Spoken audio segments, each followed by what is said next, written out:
करा शेरावाली दा बोल सच्चे दरबार की जय बोल अच्छे दरबार की जय। मैं मेरी सुचियाँ जोता वाली माता तेरी सदा ही जय। मैं मेरी ऊंचियाँ मंदिरा वाली माता तेरी सदा ही जय। जयकारा शेरावाली दा बोल साचे दरबार की जय। तो माता रानी की विदाई का समय आ गया है। माता रानी को बहुत भारी मन से हम विदा दे रहे हैं और माता रानी अपने भक्तों पर कल्याण करें, सबकी मनोकामना पूर्ण करें, सबकी झोलियां खुशियों से भरें। और जिसने जिस आस के साथ ये जोत जलाई है, माता रानी सबकी मनोकामना पूर्ण करे। यही मनोकामना है माता रानी से, यही प्रार्थना करती हूँ। और सभी जो भी इस वीडियो को देख रहे हैं, उन सब की मनोकामना हमारी आद्य शक्ति माँ भवानी पूर्ण करे। इतना आशीर्वाद माता से चाहती हूँ। बोल जयकारा शेरावाली दा बोल सच्चे दरबार की जय। तो जितनी श्रद्धा भक्ति भाव के साथ में हमने इस चौकी की स्थापना की थी, एक एक चीज़ हमने इस चौकी पर संजोई थी, एक एक चीज़ हमने मंत्रों के साथ अभिमंत्रित की थी, उतनी ही श्रद्धा भक्ति भाव के साथ में हमें इस चौकी का विसर्जन भी करना चाहिए। तो माता रानी की चौकी का विसर्जन करने के लिए हमें एक भी दाना, मतलब ये ध्यान रखना है कि एक भी दाना यहाँ पर रखा हुआ ना पैरों में आना चाहिए, ना ज़मीन पे गिरना चाहिए, न ही किसी तरह से उसका अपमान होना चाहिए। बस हमें माता रानी के जय माता दी जय माता दी जय माता दी, इस तरह से हमें माता रानी की आराधना करनी चाहिए। मंत्रोच्चारण आते हैं अगर आपसे, अगर आप पंडित जी से कराना चाहते हैं तो फिर आप उस तरह से करा सकते हैं। और अगर आप हवन कराना चाहते हैं नवमी पर तो हवन करा सकते हैं। उससे पूजा में किसी भी प्रकार का विघ्न या बाधा हुई हो या किसी चीज़ की कमी रह गई हो तो वह सभी संपूर्ण हो जाती है। माता रानी तो सदा सर्वदा भक्त वत्सल हैं, ममतामयी माँ हैं। हमसे हुई सभी गलतियों को वो जल्दी ही क्षमा कर देती हैं। तो सबसे पहले हमें क्या करना है, जैसे किसी के यहाँ अष्टमी होती है तो अष्टमी वाले दिन कन्या पूजन के समय पे इस नारियल का प्रसाद बांटा जाता है। तो इस नारियल को जोत के ऊपर से 7 बार घुमाकर माता रानी से हमें प्रार्थना करनी चाहिए। सबसे पहले हमें तो माता रानी, जो हमने संकल्प लिया था उससे हमें हाथ में रख कर कहना चाहिए, माता रानी आपने जो मैंने नवरात्रि का संकल्प लिया था आज वह पूर्ण हो गया है। इन नवरात्रि के दिनों में अगर मुझसे या मेरे परिवार के किसी सदस्य से जाने अनजाने कोई भूल हो गई हो तो हमें क्षमा कर दीजिएगा। तो इस तरह से हमें माता से क्षमा याचना करनी है। हमें प्रार्थना करनी चाहिए, हे माता मैं मूढ़ मूर्ख अज्ञानी हूँ, मैं पापी हूँ, ना तो मैं पूजन जानती, ना हवन जानती, ना विसर्जन जानती, ना पूजा करने का ढंग जानती।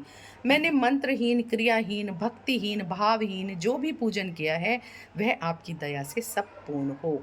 सैकड़ों अपराध पाकर भी, सैकड़ों अपराध करके भी भक्त आपकी शरण में आकर केवल जगदम्ब कहकर ही मोक्ष को प्राप्त करते हैं। आप बड़े बड़े पापियों को भी माफ़ करने वाली हैं। मैं जैसी भी हूँ इस समय आपकी शरण में हूँ, आपकी दया की पात्र हूँ। बुद्धि भ्रष्ट होने से, अज्ञानता से मैंने जो भी कम या अधिक कर दिया है उसके लिए मैं क्षमा प्रार्थी हूँ। आप मुझ दीनहीन पर कृपा करिए, आप मुझ पापी पर कृपा करिए। हे माता रानी अपने बच्चे पर कृपा किए और मेरे द्वारा किए हुए जब तब पूजा को स्वीकार कीजिए। इस तरह से आपको समय याचना करनी है, माता रानी के चरणों में वंदना करनी है। जो भी भोग आपने बनाया है उसका भोग यहाँ पर लगाना है, कंजका जी मानी है। और उसके बाद में आपको करना है दशमी तिथि पर इस चौकी का विसर्जन। देखिए आपके घर में अगर अष्टमी की पूजन हो रही है तो भी, नवमी का हो रहा है तो भी, तो ये जो आपकी जोत है वो अष्टमी और नवमी की रात तक प्रज्वलित रहनी चाहिए। दशमी की तिथि को हम इसका विसर्जन करेंगे। तो कैसे करना है, तो सबसे पहले हमें, हमने माता रानी से संकल्प जो हमने लिया था उसके लिए भी हमने कह दिया है, हमें समय याचना भी कर ली है। तो सबसे पहले हमें थोड़ा सा इस तरह से इस पटरे को हिलाना चाहिए यहाँ से। उसके बाद में हमें कलश को थोड़ा हिलाना चाहिए और अगर जवारे आपने बोए हैं तो उनको भी थोड़ा सा हिलाना चाहिए। तो बहुत सारे लोगों के यहाँ पर शारदीय नवरात्रि में जवारे बोए जाते हैं, चैत्र नवरात्रि में नहीं बोए जाते। तो आपके यहाँ अगर जवारे बोए जाते हैं तो उनको भी हिलाइएगा। तो सर्वप्रथम ये आपको यहाँ से नारियल हटाना है। नारियल का क्या करना है, जो इसके ऊपर पुष्प हैं उन पुष्पों को गमले में विसर्जित करना है। जो चुनरी यहाँ पर है, इस चुनरी को आप अपनी गाड़ी में बांध सकते हैं या बिज़नेस की जगह पे आप रख सकते हैं। जो ये नारियल है, इस नारियल का एक-एक चीज़ हमें यूज़ करना है। मतलब नारियल को बघार करके प्रसादी रूप में कन्याओं को दिया जाता है, स्वयं भी खाया जाता है और बहुत सारी जगह इसको बघारा नहीं जाता है। ऐसे ही लाल कपड़े में बांधकर घर के मुख्य द्वार पर इसको टांगा जाता है या लाल कपड़े में बांधकर तिजोरी में इसको रखा जाता है। जो इसकी जटा निकलती है, इस जटा में कपूर डाल करके आप इसको जलाइएगा। जो उसकी भस्म बनेगी उसको एक डब्बी में इकट्ठा करके रखिएगा और अपने घर के सभी लोगों को इसका तिलक करिएगा। किसी भी तरह की नज़र दोष बाधा आपको नहीं लगेगी। और अगर आपको कभी साल में बीच में ऐसा लगता है कि नज़र दोष है तो आप इसी से तिलक करिएगा। इस तरह से आपको इसका विसर्जन करना है और इसके ऊपर जो कलावा है उसे अपने घर में अपने बच्चों को सबको ये कलावा आपको बांधना है। जो भी यहाँ पर आपने आम के पत्ते लगाए हैं इन सब का भी पौधे में विसर्जन होगा। अब बात कर लेते हैं मंगल कलश की। तो इस कलश का जल हमने 33 कोटि देवी देवताओं का इसमें आह्वान किया था और 9 दिन तक ये अभिमंत्रित हो गया है। हमने माता रानी के मंत्रों का जाप किया है, दुर्गा सप्तशती के मंत्रों का जाप किया है, आराधना की है, माला जाप किया है, तो ये पूर्ण रूप से अभिमंत्रित हो गया है। तो ये बहुत ही चमत्कारी होता है। तो इसका क्या करना है, आपको इन पत्तों से ही पूरे घर में जय माता दी ऐसे कह के इसका छींटा देना होता है। उसके बाद में सभी को, अपने घर के सभी सदस्यों को इस जल से तिलक करना है आपको। और अगर आपके घर में कोई बीमार व्यक्ति रहता है तो उसके नहाने की बाल्टी में आपको 40 दिन लगातार कुछ बूंदे इसकी डालनी है, तो बहुत ही चमत्कारी फल देगा ये।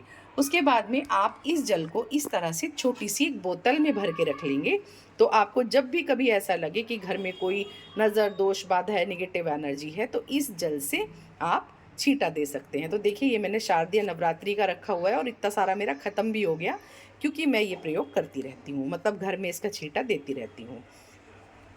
और जो जल आपका बचेगा उस जल को पौधे में विसर्जित कर सकते हैं। इसके अंदर से जो भी सिक्का निकलेगा उसको पोंछ करके लाल कपड़े में आप बांध करके अपने घर की तिजोरी में रखिएगा। और जो अन्य सामान होगा, इसमें आपने कमलगट्टा रखा है या आपने सुपारी रखी है, हल्दी आप गमले में डाल दीजिएगा। कमलगट्टा और सुपारी को सुखा करके सिक्के के साथ में आप अपने तिजोरी में रख लीजिएगा। बाकी सामान का विसर्जन कर दीजिएगा। और जो इस पे आपने कलावा बांधा है इसको भी अपने घर के सभी सदस्यों के हाथ पर आपको बांधना है। ठीक है। इस पटरे पर जितने भी चावल हैं ये सभी आपको पक्षियों को डालने हैं। और जो भी आपने नैवेद्य फल इत्यादि अर्पण किया है ये सभी घर में प्रसादी रूप में ग्रहण कर लेंगे। श्री गजानन गणपति और माता रानी को पहुँच करके अच्छे से उन्हें यथास्थान आप विराजित कर दीजिएगा। और जो गणेश गजानन को आपने जनेऊ अर्पण किया है या पंडित जी को दे सकती हैं। अब आती है बात अखंड ज्योत की। तो इसका क्या किया जाए, देखिए अखंड ज्योत में नौमी की रात से ही हमें घी नहीं भरना है। नौमी की रात ये प्रज्वलित होकर दशमी की तिथि पर स्वतः ही शांत हो जाती है। और अगर इसमें तब भी थोड़ा घी या बाती रह जाती है तो कोई बात नहीं, आप इसको यहाँ से उठाकर मंदिर में दूसरी जगह पर इसको रख दीजिएगा। ये स्वतः ही शांत हो जाएगी और इसकी बार बार बाती खींच दीजिएगा तो सारा घी इसमें ख़त्म हो जाएगा। उसके बाद में आपको इसको उठाकर रीयूज़ कर लेना है। अगर आपने मिट्टी की अखंड ज्योत रखी है तो उसका आप विसर्जन कर सकते हैं। नवग्रह का विसर्जन भी हमें इन सुपारियों को उठा करके, ये जो कलावा है ये सब विसर्जन में जाएगा। इन सुपारियों को भी आप विसर्जित कर सकते हैं या पंडित जी को दे सकते हैं या फिर इनमें गंगा जल का छींटा डालकर आप इन्हें दोबारा से प्रयोग भी कर सकते हैं। जो आपने कपड़ा बिछाया है आप इसको भी झाड़ कर रख लीजिएगा, फिर से इसका प्रयोग कर लीजिएगा।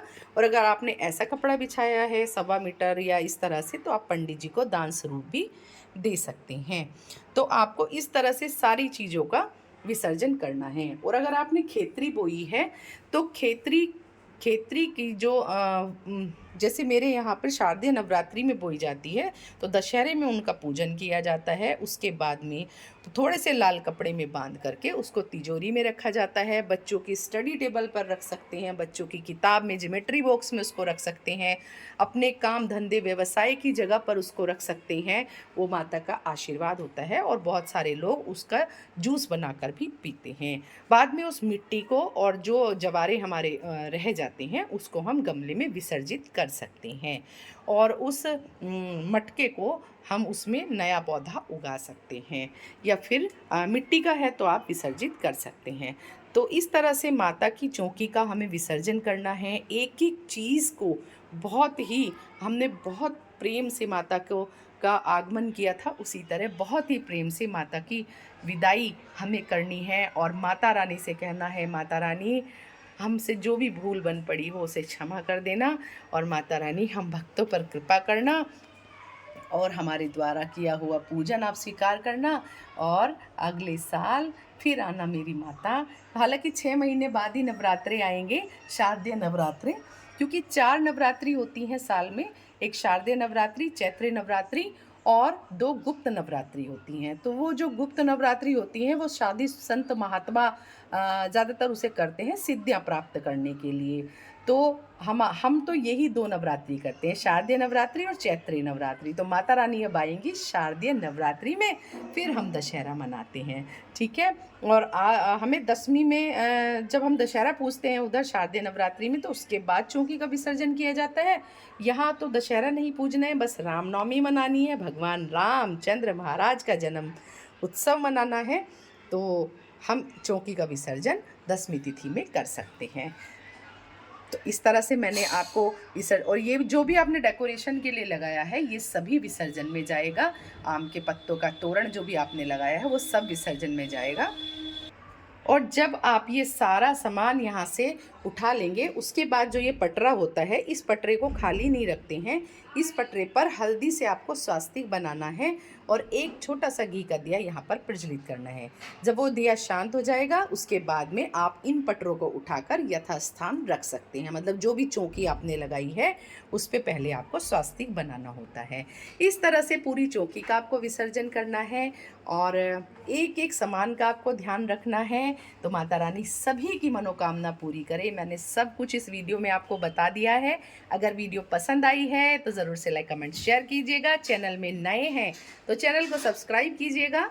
मिलते हैं नई वीडियो के साथ, तब तक के लिए जयकारा शेरावाली दा बोल साचे दरबार की जय।